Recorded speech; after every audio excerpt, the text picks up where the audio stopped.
su editorial le va a dar lectura el economista Osvaldo Calderón Ruiz. La nota de hoy: la gobernabilidad, un objetivo anhelado pero difícil, economista. Perfecto.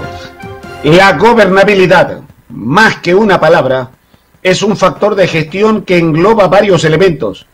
Significa, por una parte, el tratamiento que se le debe dar a la institucionalidad y, por otra, la relación entre el poder oficial y, de manera concreta, el poder ejecutivo con el entorno social, con los diversos integrantes de la sociedad nacional.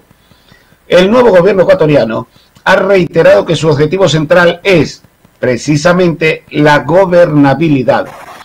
Lo ha manifestado el presidente Lasso en cada comparecencia, y esa referencia copó gran parte del discurso de posesión del 24 de mayo. ¿Cómo entender la dimensión de este concepto? ¿Cómo puede darse una gobernabilidad en las circunstancias actuales? ¿Qué debe hacer el régimen entrante para lograrla? Responder estos interrogantes es necesario para tener una clara apreciación de los escenarios políticos, para entender las fortalezas con las que cuenta, para detectar las probables dificultades, leer los tiempos en la toma de decisiones, conociendo a fondo y de manera precisa los comportamientos de los sujetos políticos y sociales. El gobierno tiene ante sí, en consecuencia, una dura tarea, un compromiso que rebasa las buenas intenciones, un reto que exige meticulosos y acertados procedimientos. Para ello es indispensable un equipo con múltiples cualidades, asesores en condiciones de manejarse a partir de criterios propios, independencia de opinión y vasto conocimiento de cómo es la dinámica de la sociedad ecuatoriana en sus diversos componentes. Ministros familiarizados con el ámbito de las funciones a ellos encomendadas y, sobre todo, operadores con hábiles condiciones para la complicada tarea de tender puentes y construir las bases y los soportes en que se debe asentar una estrategia de creación y consolidación de políticas de Estado. Lo de construir puentes es una exigencia que demanda una sostenida gestión de negociación de acuerdo al sector con el que conviene establecer y sostener acuerdos. Tratándose de Pachacuti, para hablar de un ejemplo por el momento, puesto que después nos referiremos a otros casos, las relaciones deben fundamentarse en puntos programáticos de coincidencia, toda vez que lo ocurrido para la designación de las autoridades de la Asamblea Legislativa no tuvo en absoluto relación con políticas oficiales a emprenderse o programas a ejecutar. Los diálogos con ese colectivo pasan por muchos aspectos. Definir una política en beneficio de la agricultura que tenga un contenido integral y garantice mejor producción, productividad, comercialización y mejoramiento de ingresos. También deben constar las acciones que pretende llevar a cabo el gobierno a fin de proteger las cuencas acuíferas, preservar el medio ambiente en las actividades de extracción petrolera y explotación minera, tomando en cuenta que estos aspectos constituyen la parte más difícil y complicada para arribar a coincidencias. A todo ello se debe sumar también la presión que el movimiento indígena generó y puede generar con el objetivo de que no suban los precios de los combustibles.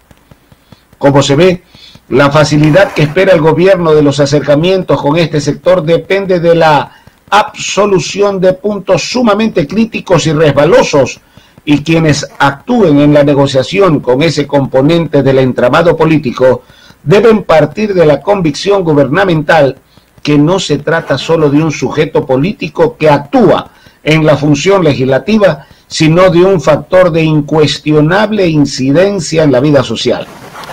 No hay que olvidar que el movimiento indígena está en condiciones de paralizar las actividades del país y de promover la participación de otros sectores que plantean exigencias y demandas inmediatas.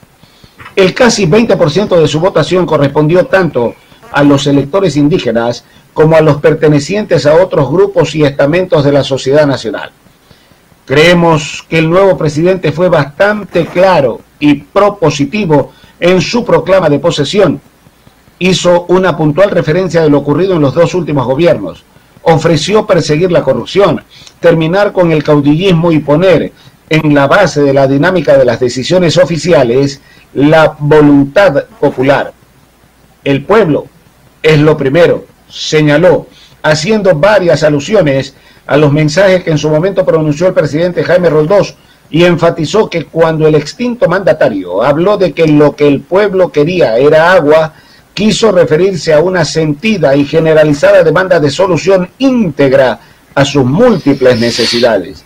La división de poderes, la libertad de expresión y prensa, la protección de los derechos humanos, el reconocimiento a las minorías y sus planteamientos fueron la demostración de que Ecuador es un país diverso y que su identidad surgió precisamente de un rico proceso de mestizaje.